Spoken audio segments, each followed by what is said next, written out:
它这是一种合并存在的状况，甚至一部分病人呢，他是先有性功能障碍，后来才会出现一些类似于前列腺炎的症状，所以它们是一种合并存在的状态，并非因果关系。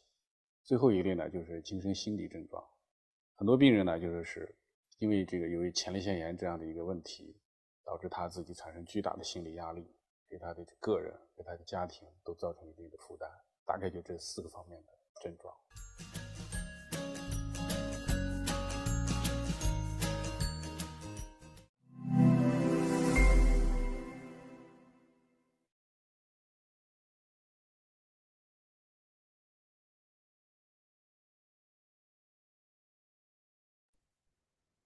Hello，大家好，大家晚上好啊！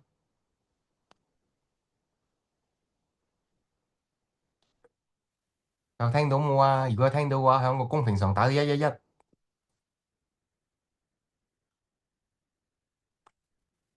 咁想請問下你哋嘅邀約嘅朋友啊、親人啊，又入咗嚟未啊？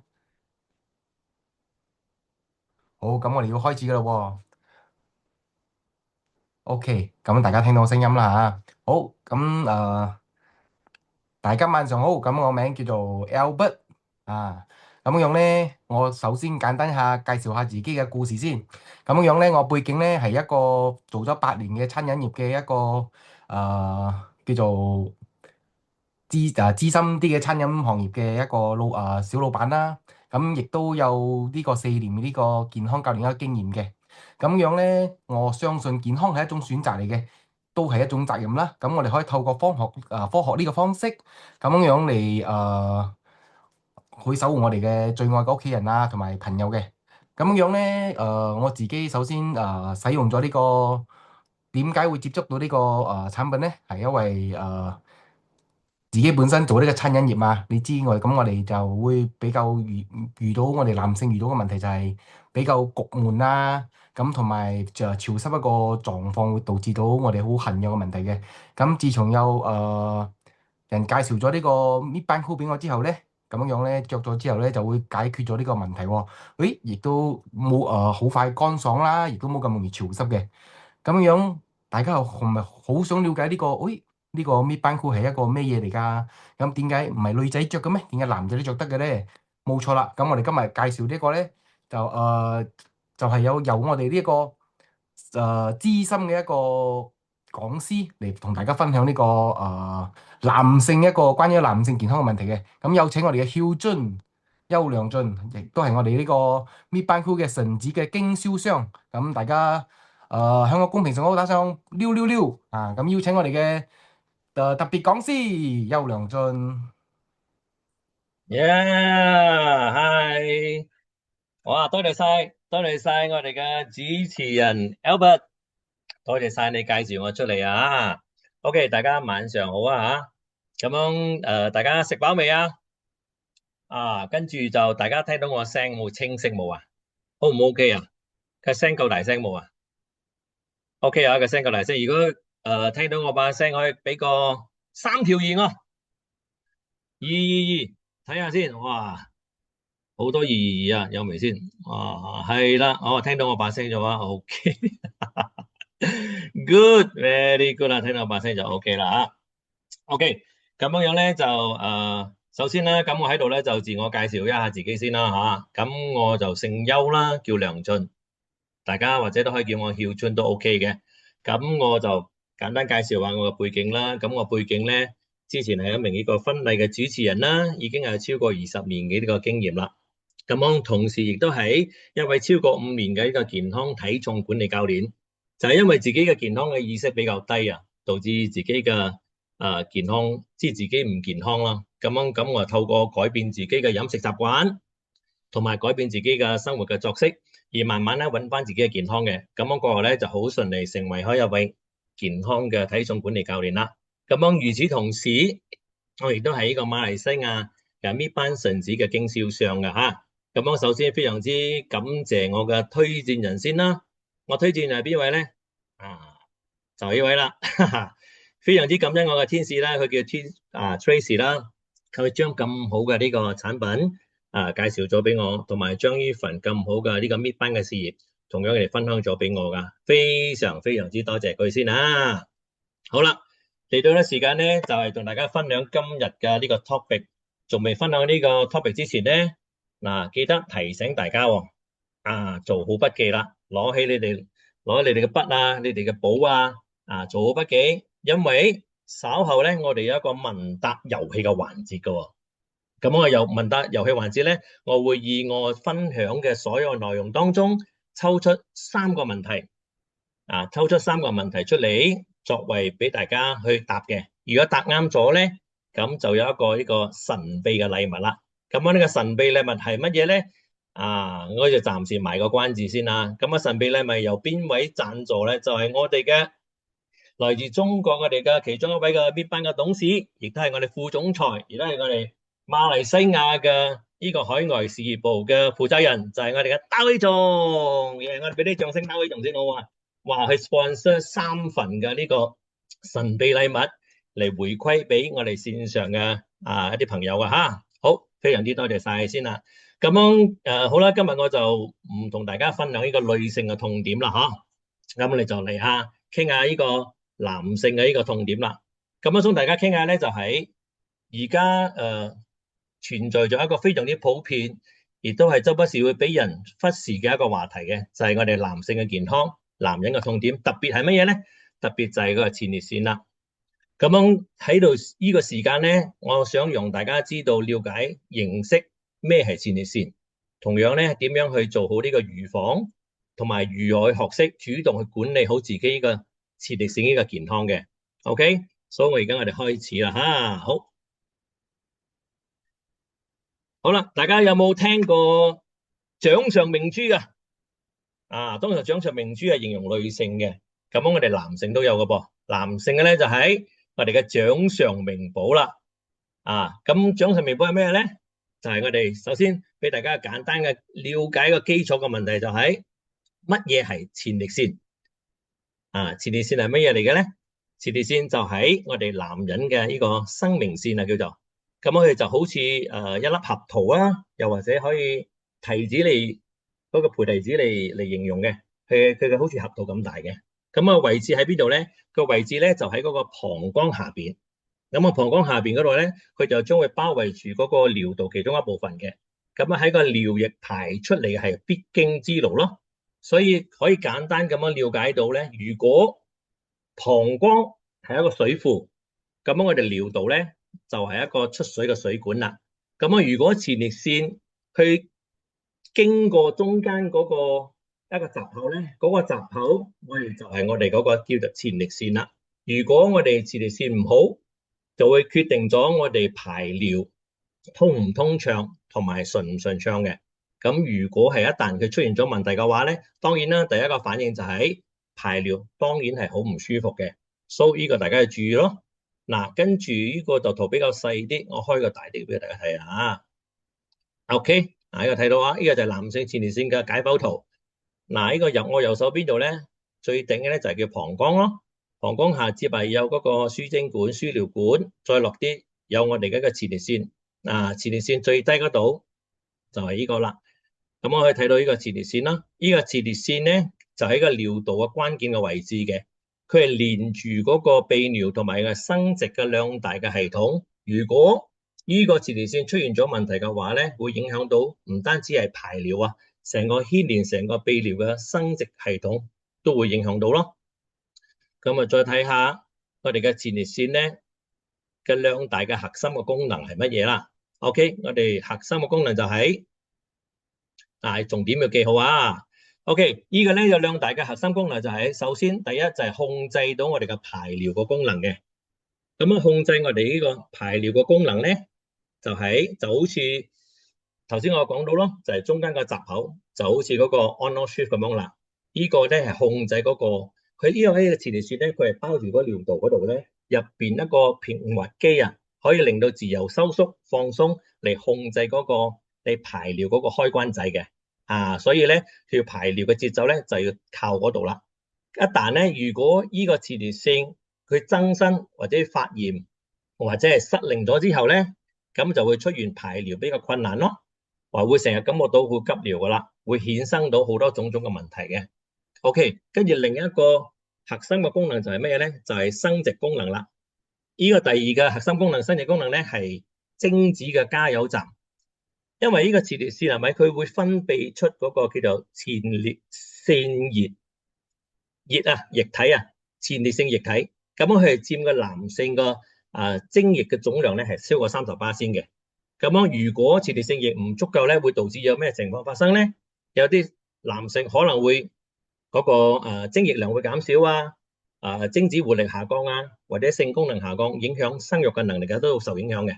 咁樣如果係嗰個前列腺液少咧，都唔一定係代表係有病嘅，只不過係因為有壓力啊，或者係瞓得唔好啊，同埋飲食都有關嘅。所以咧，佢裏面咧呢個前列腺液體入邊咧，佢係有含即係充滿嗰個蛋白質啊、鋅啊，同埋啲鎂啊呢啲嘅營養嘅。咁呢營養我哋做咩咧？呢啲營養就係我哋俾精子提供嗰個能量，提供嗰個活力，同埋咧可以保護精子喺嗰個正常嗰個活躍當中之下，會直接影響到男性嗰個生育嗰個能力嘅。所以個咧就係前列腺嘅兩大核心嘅功能啦。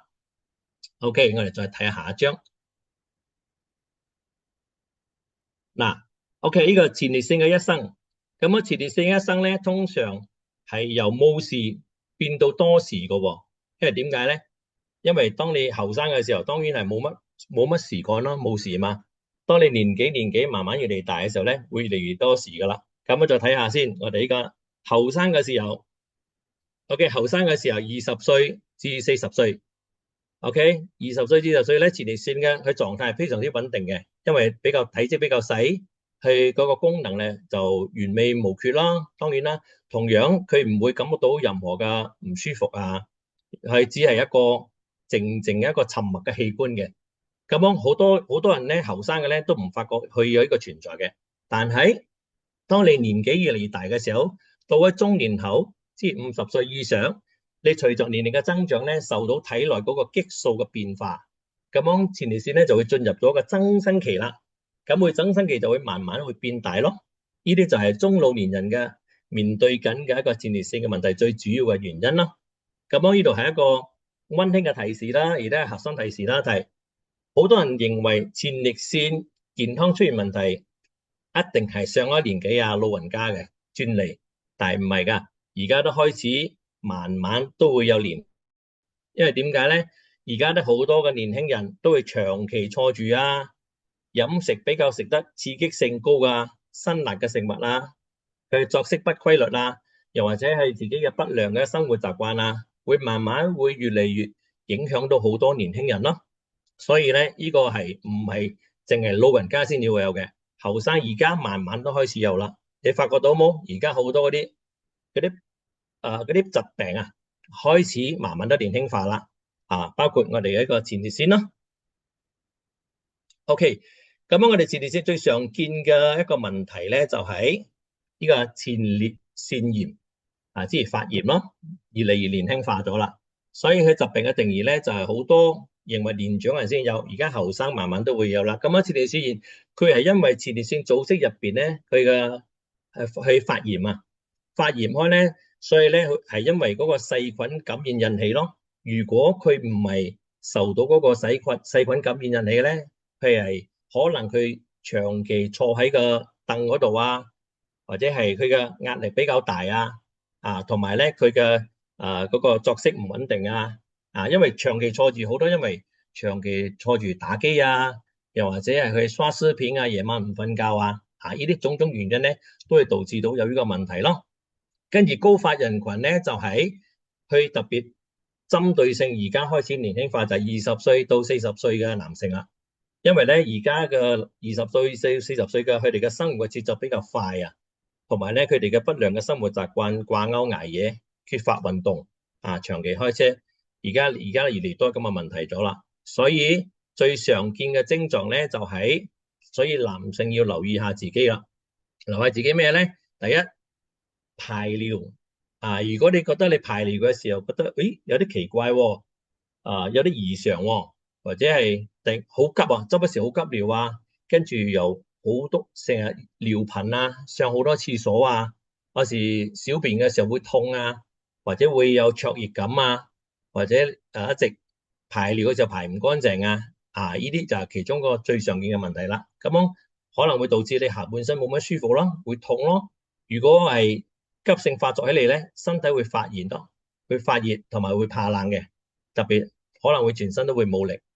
所以呢度一個俾大家一個臨床數據嘅表明咧，就係如果你坐喺張凳嗰度超過4個小時嘅話啦，咁你患上呢個前列腺炎嘅風險直接係增加3倍嘅。即係講當你最好就係每小時坐耐咗就起身做多少活動咯，避免住呢個壓迫住你呢個前列腺啦。呢個最常見一個問題。咁樣我哋呢個前列腺炎咧，佢帶嚟嘅咩危害咧？佢帶嚟嘅危害咧就係影響你嘅生活嘅質量咯。好多人都覺得，哎呀冇乜嘢啦，前列腺炎忍下就好噶啦，冇乜嘢嘅。所以咧，其實危害遠比你想象中更加之大。首先咧，影響你嘅生活質量咯。因為你搞到你心情唔好啊，好焦慮啊，成日走廁所，跟住就會影響嗰個性功能咯，同埋嗰個生育嗰個能力啊。咁樣長期嘅呢個炎症嘅刺激之下咧，會導致到你嘅性慾下降嘅，同埋會影響咩咧？影響飛機 delay。你知咩叫飛機 delay 就知噶啦，係啦，就影響到咯，同埋影響到你嗰個精子嘅質量，同埋對於生育嗰個能力咧，都有帶嚟個負面嘅影響嘅，直接影響夫妻生活嘅幸福感。所以要非常之要注意呢個，冇睇少呢個前列腺炎啊。跟住同埋咧，佢會拖得更耐咧，就更加難醫嘅。所以早發現就早啲醫啦。所以唔可以拖到咁耐咯，因為你有超過30%嘅患者就係因為佢拖下由慢性變成嗰個前列腺炎咧，就好艱難會根治到噶啦。呢個其中一個咯。如果嚴重嘅話啦，會引發到嗰個併發症咯。咁併發症咧就會擴散到喺你嗰個附近嗰個器官嗰度咧，就會影響到你個泌尿道同埋生殖系統個感染，甚至可能會全身會受到呢個感染嘅。所以咧，呢個係前列腺炎帶嚟嘅一個危害嚟噶吓。OK， 我哋再睇下最常見嘅問題2啦，咩啦？就係前列腺增生。頭先分享咗一個前列腺炎之前發炎咯，而家個前列腺增生就係針對性係中老年人嘅。OK， 咩係中老年人？咩前列腺增生咧？就係隨着年齡嘅慢慢嘅增長，嗰個前列腺咧就會慢慢會變大啦，會肥大，會腫大啦。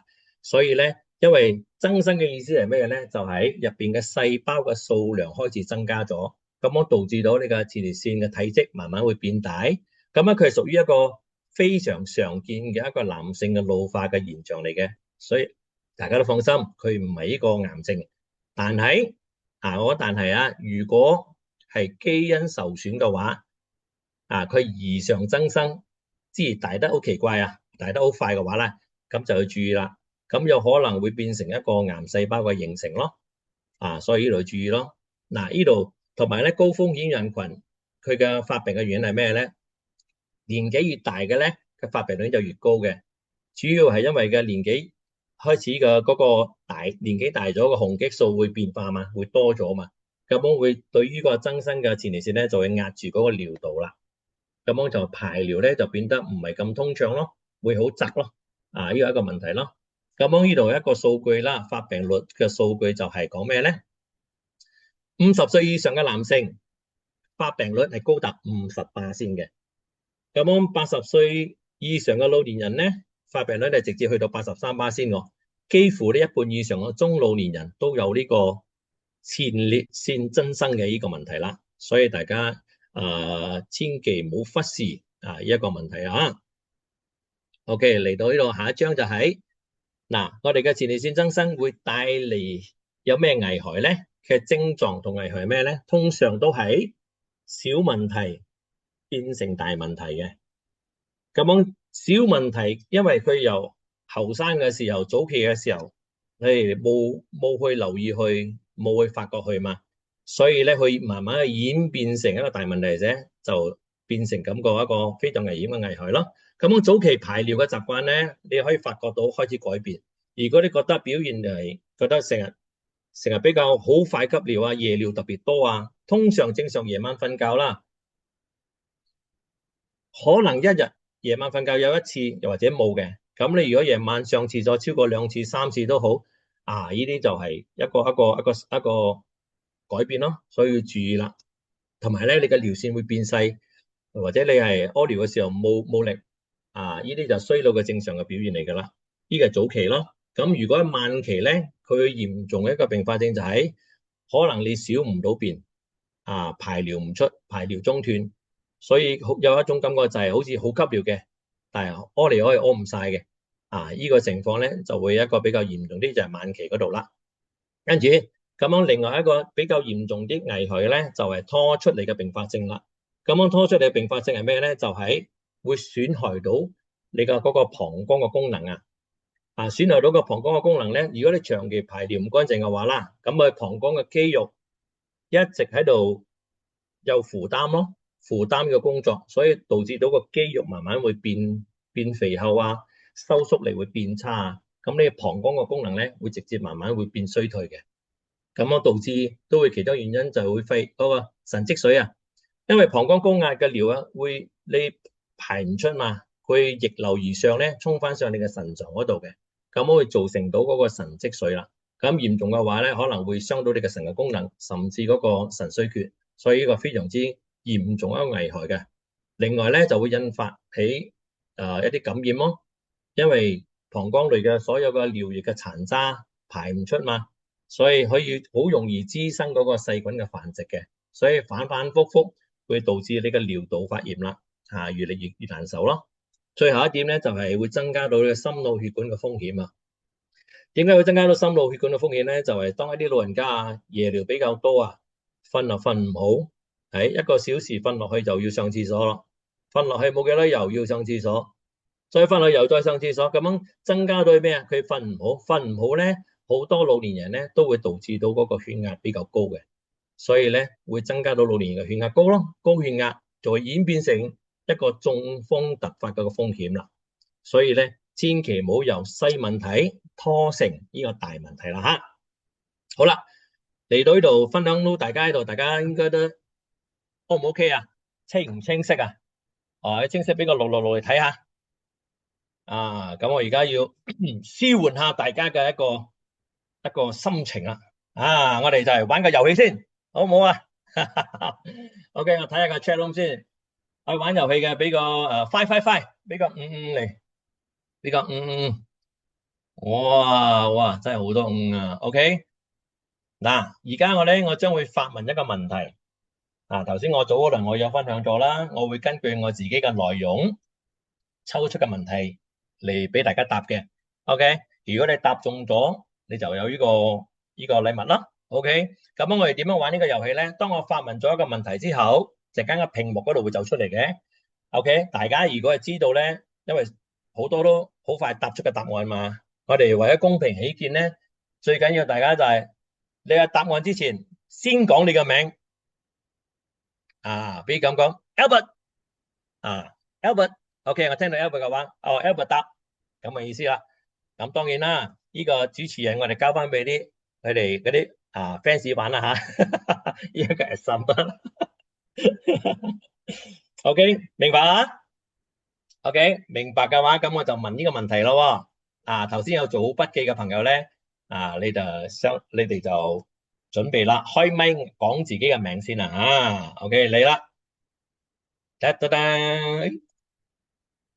嗱，似你先，有邊兩大嘅核心功能 ？OK 我數3、2、1啦，兩種嘅核心功能係乜嘢？頭先應該有睇到個 slide 咗啦。OK， 3、2、1，可以先講你哋嘅名先，邊兩大嘅核心功能？有開到咪冇啊？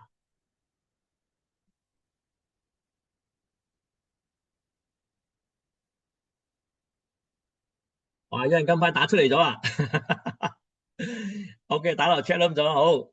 首先我哋恭喜晒我哋呢位朋友先啊 ，OK， 就係我哋嘅屁仙啊，屁仙丹喺邊度啊？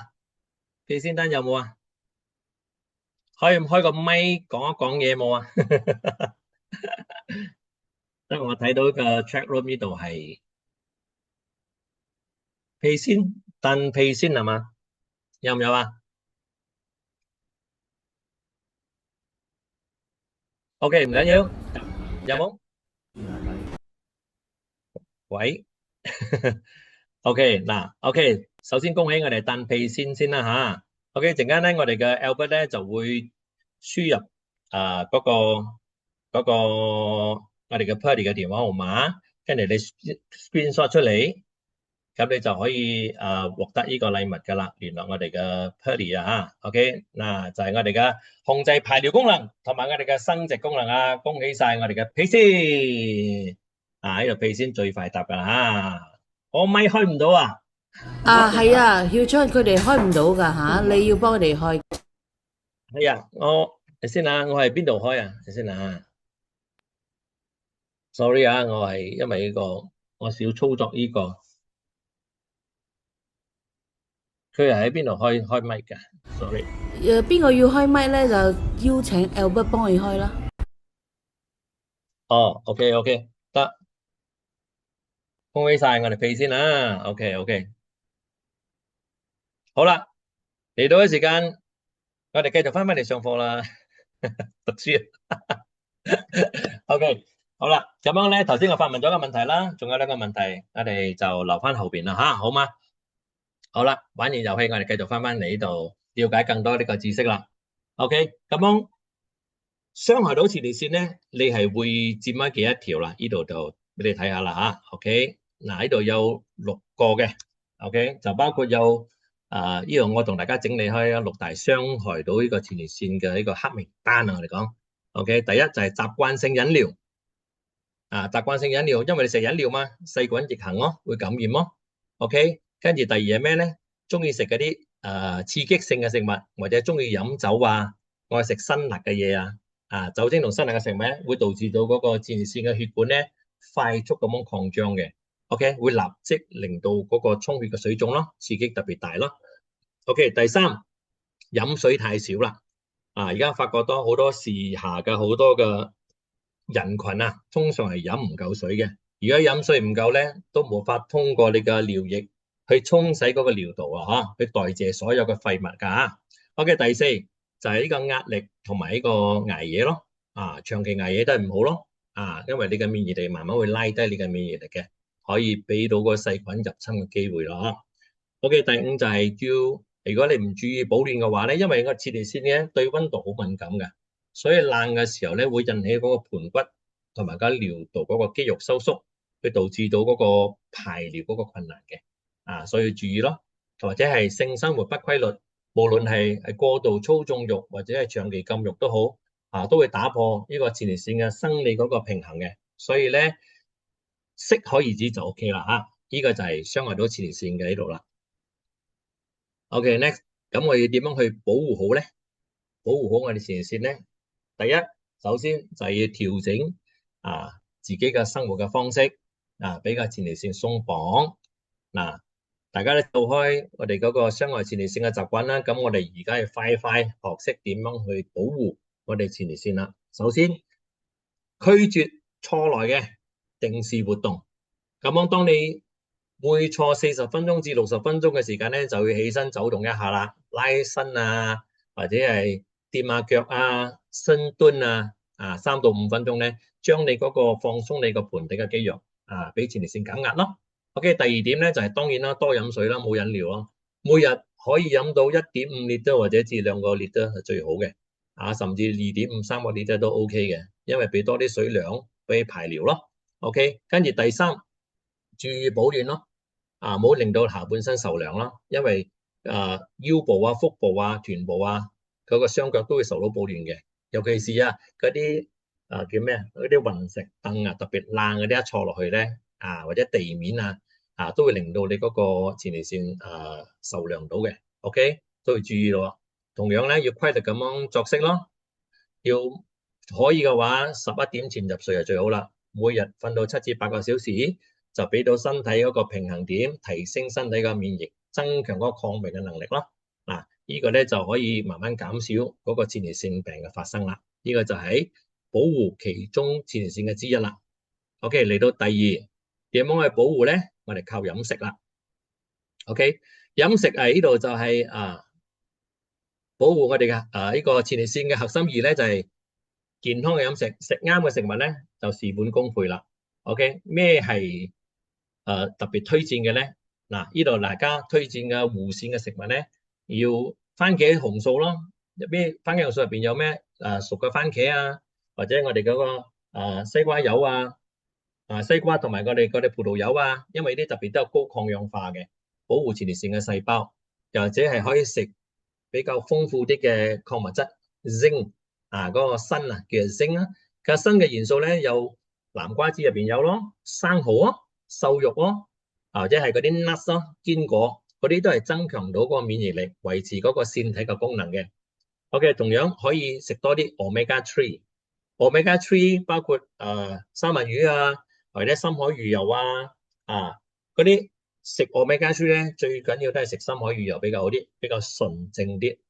因為我哋所有人群大多數啦，出去都會接觸到外面嘅食物噶嘛，外面嘅食物通常嗰啲油都係比較唔係咁健康嘅油嘛，唔健康嘅油咧會導致我哋身體會發炎嘅，所以食多啲 omega 3適合身體咧，因為 omega 3咧就有消炎嘅作用啦。呢個要食多啲 omega 3咯，平衡翻佢咯。跟住其他推薦咧，包括有西蘭花綠茶各類嘅呢個豆製品都 OK 嘅。呢啲就比較推薦啦。咁我哋遠離乜嘢咧？遠離呢個雙線嘅食物係包括有咩？酒精，呢個就係我哋前列腺嘅頭號敵人。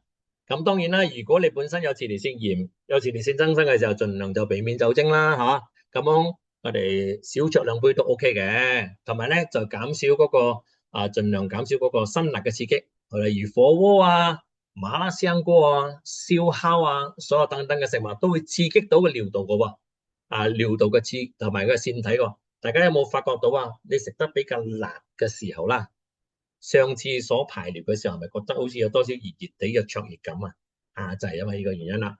同埋咧遠離重口味咯，高糖高油高鹽咯，煎炸嘢咯，呢啲食物咧只會增加自己身體嘅代謝嘅負擔嘅，只會更加之加劇到嗰個炎症嘅呢個反應咯。嗱，呢啲就係嗰個保護我哋前列腺嘅健康飲食呢度啦。好啦，我哋要點樣知道身體會有前列腺炎或者潛在嘅風險點樣會知道咧？其實身體已經會俾你一個 signal 嘅，一個求救嘅信號嘅。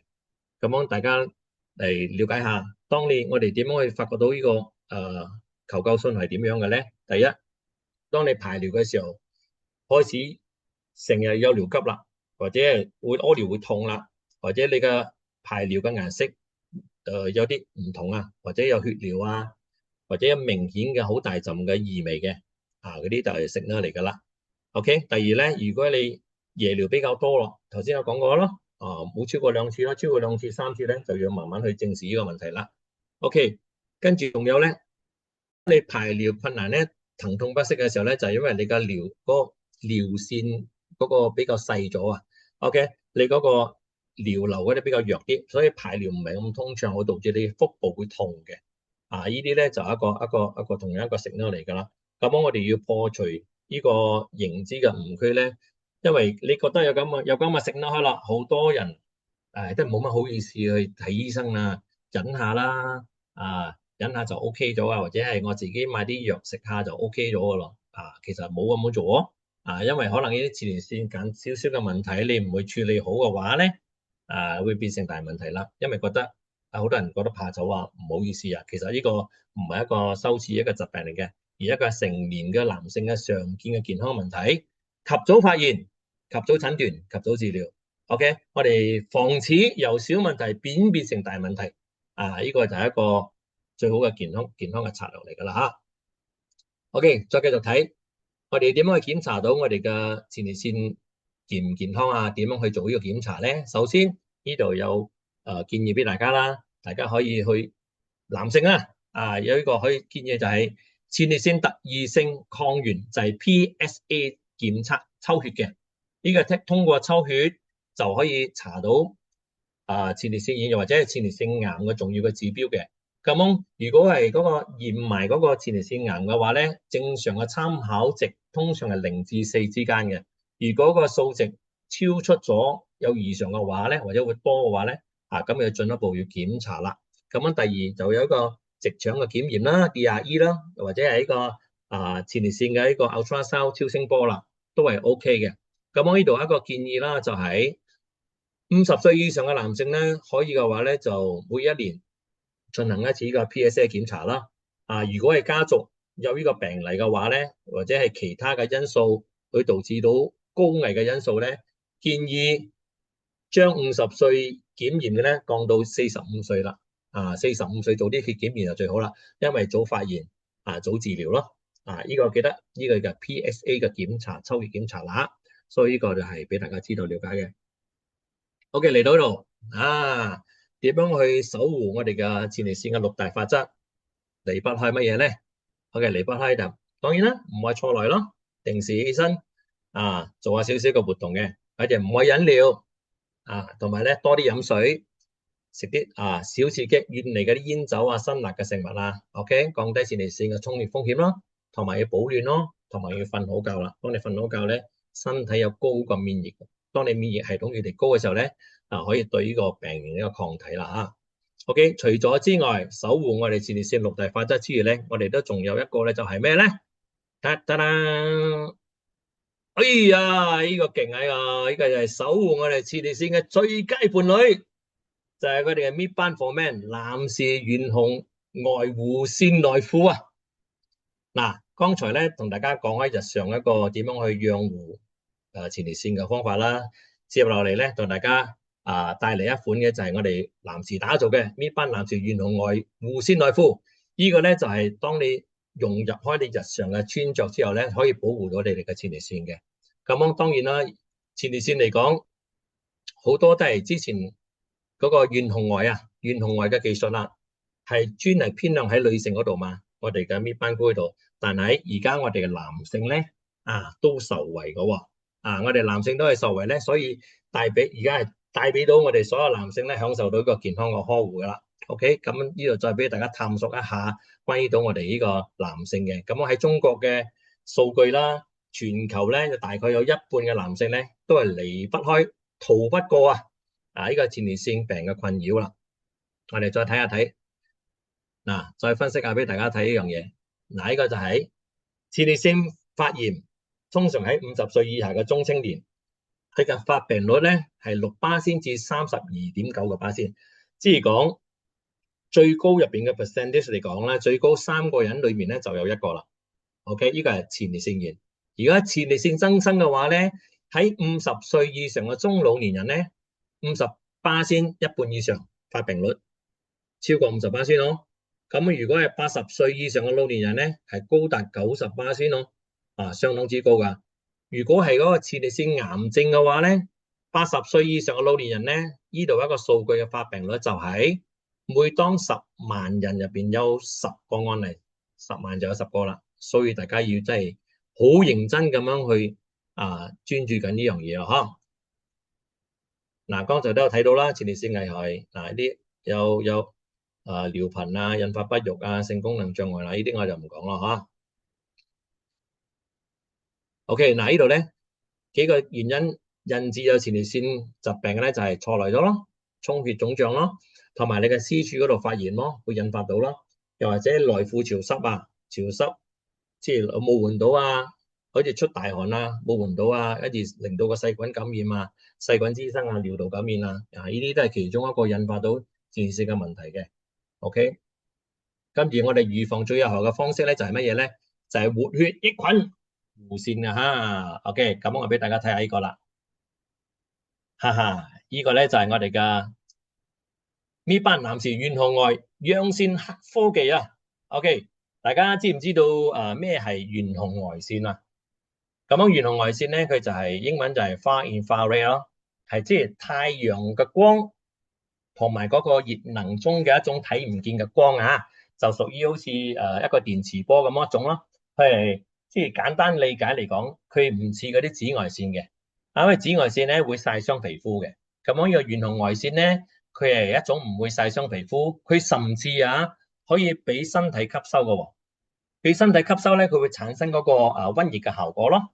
所以咧，個遠紅外線有咩作用咧？佢係通過嗰個熱能嘅傳遞入到個身體之後，之後產生嗰種熱能，令到身體一個促進嘅血液循環。所以咧，呢個係可以直到達到保護到我哋男性嘅前列腺嘅呵護啦。呢個勁啊！呢個 OK 嗱，我哋嘅搣班呢個攣能力咧呢個係最攣嘅活血啦。當你着上之後啦，你又會感覺到嗰個1.5度嗰個少少嘅溫度啦。同埋咧，佢會24個鐘咧都會透過皮層咧，會持久嗰個感覺到一個血液循環嘅一個持久嘅作用嘅。呢個係保護到你嗰個前列腺，緩解你嗰個唔舒服。睇到冇？右手邊呢度一個係佢嘅設計係咁樣嘅。四角褲係boxer咁嘅。boxer咧就係最好就保護到我哋嘅男性嘅前列腺啦。因為咧，通常好多男性着都係三角褲嘛。OK， 三角褲就會勒住你嘅大腿下側嗰度啦。嗰度成日勒住。緊住咪影響到咩咧？影響到個前列腺咯。因為嗰個罅位咧就係我哋關鍵嗰個前列腺嘅呢個位嚟噶啦。可以嘅話咧所以呢個設計非常之好嘅。佢公司非常貼心，就設計呢個四角褲嘅呢個 design 嚟噶吓。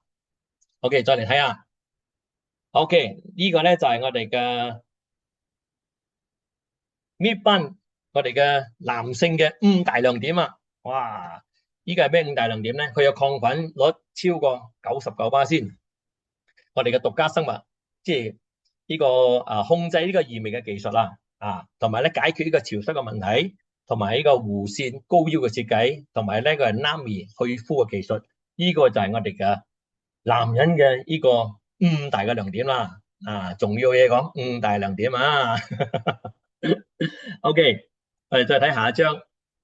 呢個咧就係雙重抗菌啦，抗菌咧超過99%，就係因為佢有嗰個速碳嘅纖維速碳纖維咧，佢係嗰個面料咧，亦係釋放到個負離子嘅，所以就會有雙重呢個抗菌嘅。所以個雙重抗菌嘅技術咧，佢抗菌高達99%之餘咧，同樣佢已經係達到建立咗一個5A 級㗎，5A 級前列腺個防護一個屏障減少尿道嘅感染嘅風險咯。可以大家睇下到呢度呢個權威個數據咧，就係包括有檢測到嗰個對於黃色葡萄球菌大腸桿菌白色念珠菌同埋個益菌，全部都係符合呢個標準嘅，所以咧大家非常之放心㗎。呢個底褲勁啊！OK， 仲有除此之外嘅科技，唔單止係咁，佢仲有技術呢個科技嘅分解呢個異味呢個就係獨家生物基異味控制技術，佢有效分離所有私處嘅嗰啲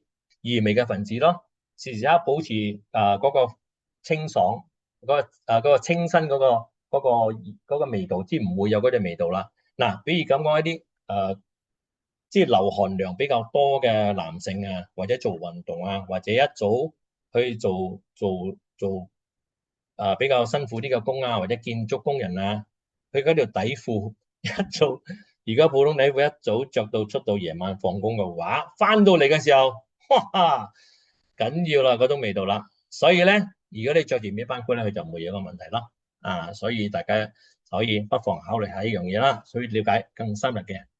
除此之外咧，佢解決嗰個潮濕嘅問題。當你大浪好大汗嘅時候佢就會越嚟有異味噶嘛。所以咧，再加上而家呢個咧，佢已經解決咗呢個潮濕嘅問題咧，減少男性咧嗰個即係嗰個褲會太濕咗但係呢個佢有快速疏散嘅水氣去吸收、吸乾、吸汗佢不在話下。同埋咧，好輕鬆解決內褲入邊嗰啲尿液嘅殘渣潮濕尷尬嘅問題好適合嗰啲做 gym 做運動出差嗰啲男士非常之適合佢哋用嘅。OK， 我哋再睇下呢個就係一個設計啦。呢個係一個掌舵呢個立體嘅呢個弧線嘅設計咧。你睇到冇？楊兄弟不再蝸居啦。佢中間呢個咧，呢個囊袋呢度咧就係一個特別一個設計嘅，空間特別大嘅。佢就唔會卡住咯，唔會唔舒服咯。佢啊容易透氣，又會散熱，所以咧做運動劇烈嘅人咧好愛上呢條底褲啦。我本身都有做下啲 gym 嘅，所以咧都唔會話覺得好潮濕嘅，好快就乾爽啦，因為佢有散熱透氣。呢個 very good 啊。OK， 我哋再睇下，哇！呢個簡單啦，輕鬆去污，一沖即乾淨啊！知呢個 Nami 嘅呢個納米嘅呢個容易清洗嘅科技咧，已經用入我喺度去啦，所以好簡單清洗啫，都唔需要2-3分鐘你就已經係清洗咗啦。用少少嘅 body shampoo 就 OK 咗嘅，非常之簡單嘅。OK， 我哋再睇下呢個男性嘅搣番菇入邊嘅內部係咩啦？內部嘅設計就咁樣啦。呢個咧就係嗰個小灰瓶啦。小灰瓶嘅設計，呢個咧佢哋嘅腰部咧有彈力嘅，所以好伸縮性好好嘅。OK， 呢個就係我哋好立體嘅一個囊袋咯，呢度啦着出嚟就咁樣噶啦。咁樣有幾個顏色嘅，佢有3個顏色，一個紅色啊、綠色啊，同埋灰色嘅，所以咧可以着唔同顏色噶跟住呢個就係呢個就係我哋嘅搣番菇嘅外裝啦。OK， 好啦，分享完我哋嘅男搣番 for man 男士遠紅外護線內褲之後咧，又要玩遊戲啦，大家 OK 開到咪未啊？我想請問開到你哋咪未？如果開唔到咪，我哋 chat room 打都 OK 啊 ，chat room 打都 OK 啊。OK， 一樣啦，我發問呢個問題啊。OK， 嚟啦，又再送禮物啦OK， 大家聽到我聲冇啊？我睇唔到你哋噶。如果有啲反應，可以俾個999我冇啊？照，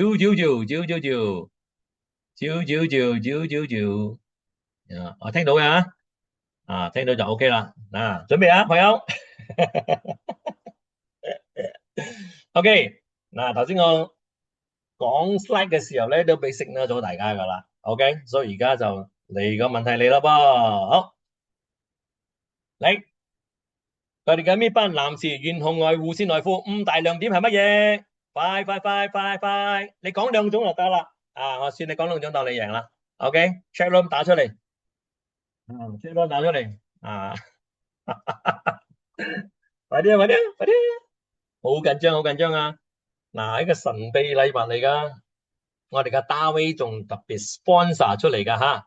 我哋嘅5大亮點係乜嘢？我唔需要你寫晒5個嘅，2個都 OK 咗噶啦。OK， 2個都 OK 咗嘅。點啊？有冇？有未？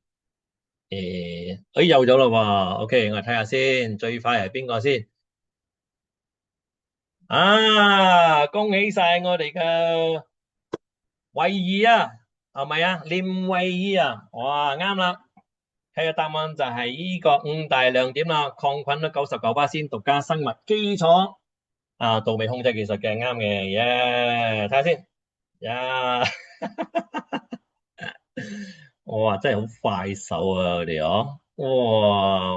哇，Jackie 老師都好快喎，寫晒5個喎，犀利啊！OK， 咁我睇邊個最快咯，OK， 就係我哋嘅惠儀啦。OK， 記住啊，廉惠儀。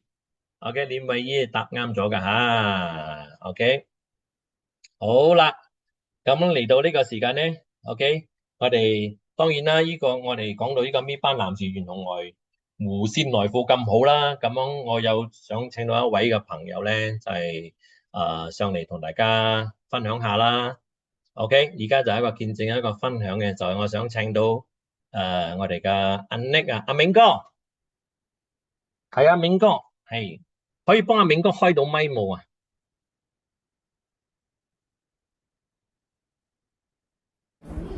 佢要開佢嘅screen 先，我睇佢喺邊。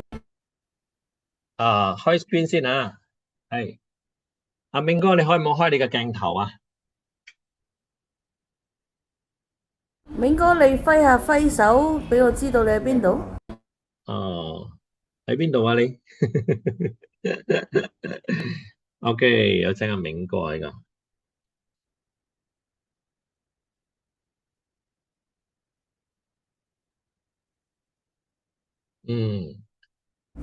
大家千祈唔好忘記啊！你仲有一份禮物嘅要送出去㗎吓。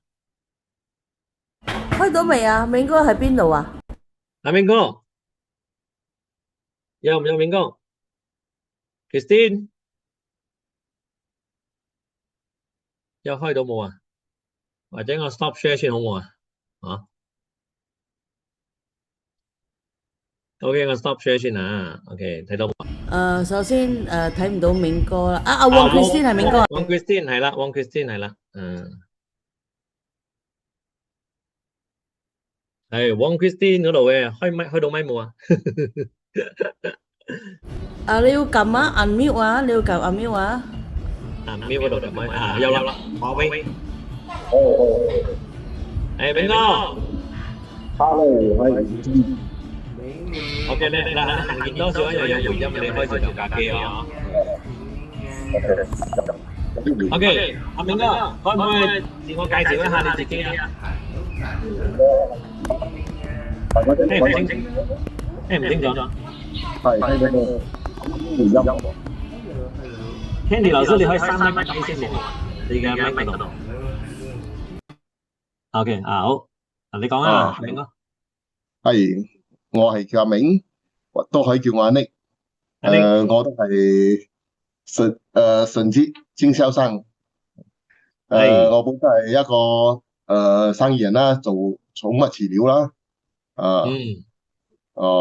so far 就點啊？你着上開呢個搣班箍男性嘅，呀，聽講好似好勁好嘢咁喎，可以分享下喎。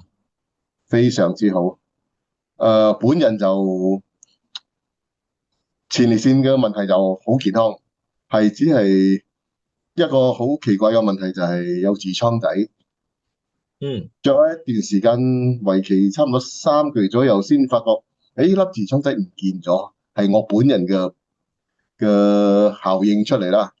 之後我就介紹俾我一個朋友，就啱啱去驗到就係前列腺腫咗，就我就多口問佢，阿朋友你有唔有痔瘡啊？因為我就係聽開分享會嘅時候，有啲人見證就係痔瘡嘅問題，我就多口問一問。點知個朋友同我講，我冇，好力直同我講一聲就係我冇痔瘡嘅。之後再喺3日後，我咁啱就去揾我朋友，我朋友當日就捉住我問我，個痔瘡自己流嘢喎，有唔有問題？咁我就講，請問你有唔有痕啊？有痛冇啊？或者嚟好多血冇？佢講完全冇喎，但係好似啲嗱喳水咁嘅情形。所以我就講，如果係咁嘅情形咧，我建議就係再翻着，佢就着咗3日，佢講好咗喎，而家完全係冇嘢流咗，所以就安心啦，安心着多1個禮拜過後，佢就屎忽痕啦，就走去食咖喱。佢講哇，真係好神奇，就係之前去食咗咖喱，真係流都又有痕又食，呢擺只係流少少啲殘渣啫。過後佢非常之滿意，去同佢另外一個朋友講，介紹呢樣底褲，嗰個朋友我都識嘅，點知打電話嚟第一件事就係四仔包，做咩你咁好嘅嘢唔介紹俾我？講咩嘢嚟㗎？個底褲另外一個朋友講好嘢啊，你做咩唔介紹俾我？咁樣我就順便介紹埋俾佢，佢就係有屙夜尿嘅問題。去咗一段時間，真係有減輕。so far 其他嘅問題佢都係冇啦。雖然佢100年紀就好健康。哇，犀利喎！咁你自己本身咧，你講你嘅痔瘡嗰度點樣改善到啊？你自己嘅咯？我自己因為我上大嘅時候，當我用廁紙，多數都會痛，會有少少即係擦損嘅痛楚。so 着開感覺上應該係3個月後。我自己上大嘅時候，點解呢排好似冇咗嗰隻感覺？我就沖涼嘅時候就走多手去摸摸，粒嘢唔見咗喎！呢樣嘢真係好神奇，所以我就好落力，即係咁樣去推薦我身邊所有嘅朋友，包括女士朋友都 so far 都 OK 嘅，幾唔錯，全部都有 feedback。哇，好啊，好啊，好多謝晒你先啦，明哥。好，多謝你，多謝你，多哇，謝多 G。謝晒你啊，多謝晒你嘅分享，非常非常之好啊，啊。OK，好，多謝，多謝晒好，你嘅分享。哇，睇到嘛，睇到大家都呢個嘅分享非常之好啊。嗱，如果你身邊有啲朋友啊，或者前列腺嘅問題，同埋或者係話而家痔瘡都有多少慢慢都會改善咯。哦，多謝晒你嘅分享，呢個精彩啲嘢嘅精彩啊。OK。嚟到而家咧，就係首先啦，講一聲我哋嘅免責聲明先啦 ，disclaimer 就係嗱，所以咧每個人嘅身體嘅狀況唔同嘅，同埋每個人着上咧嘅反應都唔同嘅，有啲會有咁嘅反應，有啲會咁嘅反應，所以因人而異㗎嚇。同埋咧呢個係 disclaimer 做個免責聲明啦，唔一定講你着完呢個你就冇呢個問題啦，未必嘅因人而異嘅，做一個 disclaimer。咁樣除此之外咧，我哋男性嘅呢個咁好呢個內褲，當然啦，簡單都為大家除咗我哋男性搣班菇之外咧，仲同大家介紹我哋嘅女性啦，簡單帶入下啦，嚇。OK，咁同大家簡單帶入下關於到介紹我哋女性嗰啲搣班菇咧，佢就係一個一條可以代替衛生巾嘅黑科技嘅內褲嚟嘅。咁樣咧，呢個搣班菇嘅系列咧係適合嘅人群非常之廣啊！係包括咩咧？包括我哋經期女性啊、流療女性啊、有宮寒嘅女性啊、環保人士啊，或者中意運動嘅女性啊、中意旅遊啊、我哋嘅初潮少女啊、日常私密護理最佳伴侶，呢啲全部都係適合嘅。咁我哋有邊幾款咧？同大家介紹下，就係我哋總共係有呢個5款嘅。咁第一款咧就係我哋嘅經期呢個經典版嘅 Classic。嗱，呢個咧就係嗰個 for 所有女性有嚟經期嘅咧。呢個就係一個 classic 嘅。OK， 第二咧就係我哋有一個初潮少女咯。如果係啲啱啱開始嚟月事嘅一啲小朋友啊，而家越嚟越早熟㗎啦，你哋可能9、40歲已經都有啦，所以好多父母咧都要多啲為自己嘅女兒而着想咯。嗱，呢個咧就係少女版嘅。咁樣仲有一啲特別一啲經期嘅練功版咧，呢個就係改善宮寒嘅，舒緩嗰個痛經有一啲可能會周不時月事嘅時候啦，特別會肚痛同埋咧會特別會覺得肚脹脹或者宮寒或者佢嘅白帶會比較多呢啲慢慢都會改善得到嘅OK， 呢個就係一個練功版，一個護宮嘅。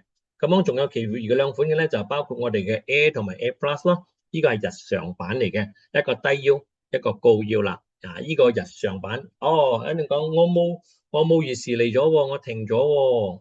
停咗經嘅女性咧，更加需要護宮所以咧，如果有咩唔明咧去諮詢翻帶你上嚟聽呢堂嘅分享嘅朋友啦咁樣呢度咁好嘅呢個黑科技內褲，咁樣我哋首先都要多謝晒點解會有呢個構思嘅先點解構思呢個就係搣班菇嘅真bullo咯，就係因為一個愛字就係因愛而偉大啦因愛偉大咁樣。為大家介紹我哋嘅發明人，哇！我哋嘅發明人就係我哋嘅中國大婦聯，我哋嘅暖叔，大家可唔可以俾啲掌聲佢先好嘛？哇！俾啲掌聲佢，或者俾個6去，多謝晒我哋嘅暖叔。咁樣簡單同大家介紹下我哋呢個搣班品牌嘅發明人啦，佢哋中國大婦暖叔，佢亦都係呢個福建小級牛科技有限公司董事長。嗱，佢嘅原名叫做何超群佢而家獲得呢個品牌年度嘅人物㗎OK， 多謝晒。咁佢點解有一個構思咧？有呢個想法咧，就係經過一場嘅2020年嘅呢個武漢呢個疫情嘅爆發嘅期間咧，就係呢個 COVID 嘅期間，就係因為所有好多嘅醫護人員着住嗰啲防護服因為佢哋醫護嗰啲醫療設備咧就比較短缺，所以咧佢着住個防護服咧，佢唔可以除嘅，要着足24小時。當佢放工嘅時候，佢先可以除落嚟。所以咁啱遇到一位女醫護人員咧，咁啱佢就月事嚟喎，月事嚟啫，可以無法更換到嗰個衛生巾，所以就會流出嚟咗啦。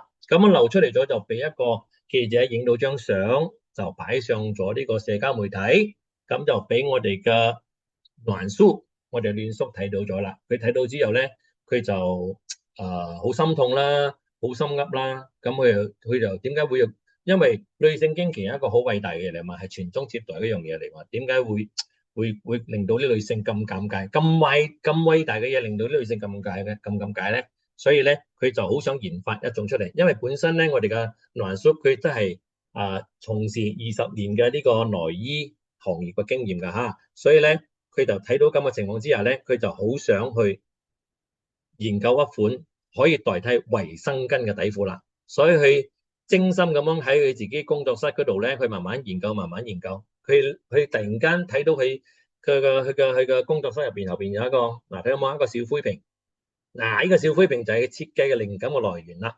咁佢經過咗26個月嘅研發，12次嘅呢個產品嘅改良升級，同埋咧超過1萬名嘅呢個天使用戶去體驗啊，佢每做好一款，佢就攞俾人試，每做一款就攞俾啲天使去試，嗰啲大學生試咯，試咗之後寫 report 翻嚟嘛，邊度唔好，佢再逐到修改咯。咁樣直到2023年啦，嚟到第12代，2023年3月12號正式上市，太好啦！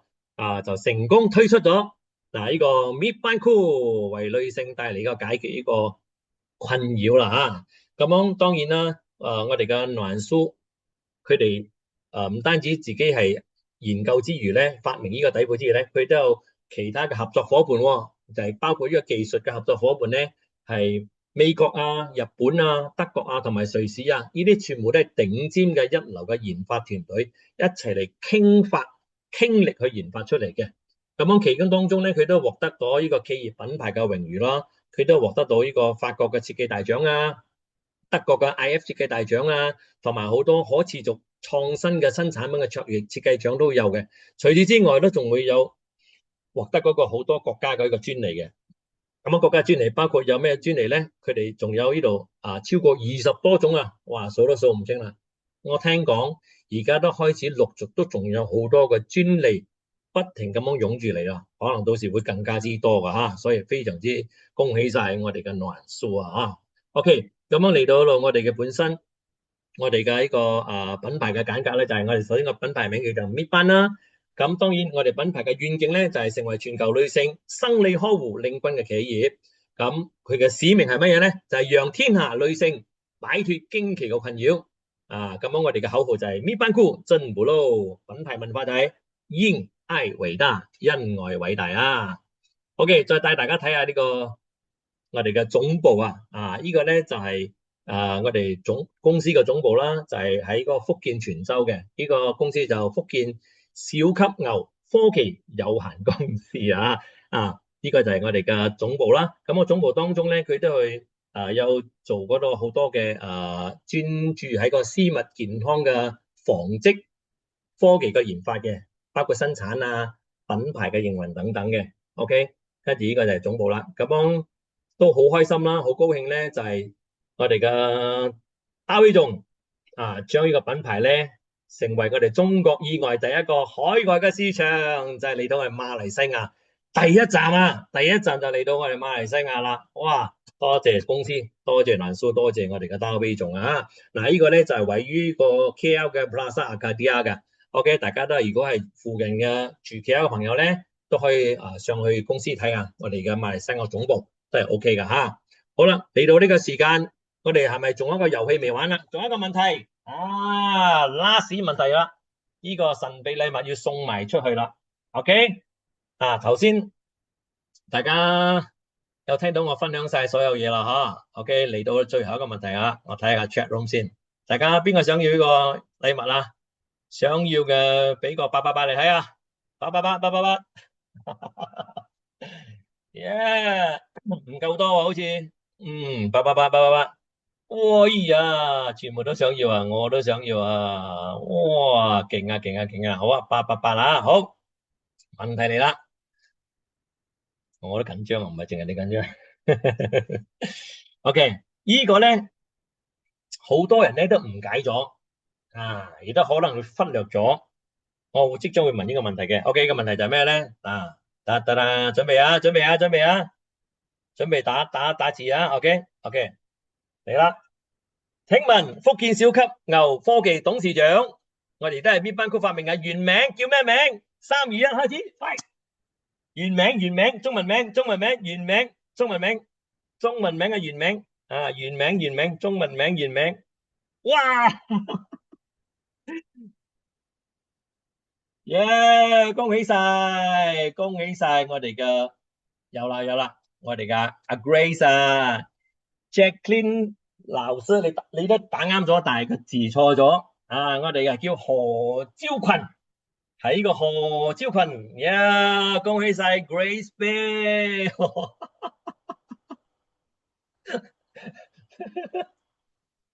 哇！大衛仲寫大衛哦，啊係啦，啱啦，就係個何超群，恭喜晒個 Grace Bear，恭喜晒你啦！哇，太犀利啦！係啦，嗱，好多人都未必知道原名嘅，通常叫佢暖叔啊，我哋見親就叫暖叔，因為佢俾大家好溫暖嘅，所以啊叫暖叔啦啊。好啦，嚟到我哋呢度咧啊，接近尾聲噶啦啊，咁樣我哋有呢個咁好嘅產品，咁好嘅研發呢個黑科技嘅內褲咧，亦都係一個好環保嘅嘢嚟嘅。咁讓我哋一齊嚟改變呢個歷史，幫助更多嘅人成就自己，守護呢個地球。因為太多唔環保嘅嘢啦，所以咧呢個黑科技內褲咧係一個好環保嘅，叫做搣班菇真布撈。咁樣嚟到呢個尾聲嘅時候，我嘅分享都差唔多到呢度為止啦嚇，亦都係非常之感謝我哋現場所有嘅我哋線上嘅所有嘅每一位嘅朋友啊，聽我喺度嘅分享。OK 啊，多謝晒你哋。如果你哋唔明嘅話咧啊，可以問翻你哋嘅代理上線嘅朋友咯噃。咁我嘅分享係到呢度為止啦，多謝晒你將個時間交翻俾我哋嘅主持人 Albert，多謝。哇！大家有冇聽出意由啊？哇！咁首先俾個掌聲我哋嘅曉津邱良俊講師先。哇！太棒啦！哇！聽到真係哇！有時都變冇事啊！真係。咁樣大家有冇學到嘢啊？如果大家有學到嘢嘅話，就響公屏上高打個888俾我哋嘅曉津。OK，跟住落嚟有拎到獎嘅朋友咁樣咁樣就請你哋去聯絡我哋嘅 Perdy 咯喎。咁樣咧冇拎到獎嘅朋友都唔緊要嘅。咁我哋都分享咗校坑俾你哋喎。咁接下落嚟，我哋有一場呢個聚餐分享會就會響我哋呢個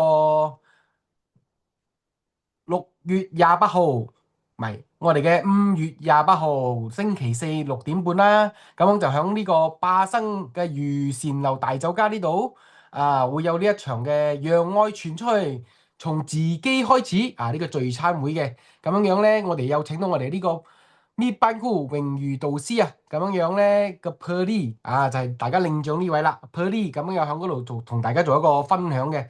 咁樣咧名額有限喎。咁樣亦都歡迎大家帶上你哋嘅朋友去參加噶啦。咁樣點樣參加咧？咁樣請聯絡帶你哋叫你哋入嚟呢度聽呢個分享嘅朋友請你哋聯絡去啦。next OK，咁嚟緊，話大家覺得可能話吉隆坡可能唔就到腳喎，冇相干。咁嚟緊我哋呢個6月19號響怡保站都有一場嘅，咁樣亦都係讓愛傳出去一個從自己開始一個聚餐會。咁有請到我哋嘅榮譽導師 Candy 咁樣咧會響呢個怡保新利口福大酒樓呢度亦都係晚上6點半大家亦都可以聯絡你哋嘅帶你哋嚟嘅呢個邀請人去問佢哋點樣去出席呢一場嘅聚餐會嘅。OK，next。哇！嚟緊呢場勁爆啦！咁樣咧，大家正話都有，如果有上課嘅話，一定有聽到。咁我哋嘅南蘇，我哋就響中國以外嘅第一個海外市場，響我哋嘅馬來西亞嘅。咁樣咧，已經嚟到咗我哋馬來西亞，已經係有1週年啦。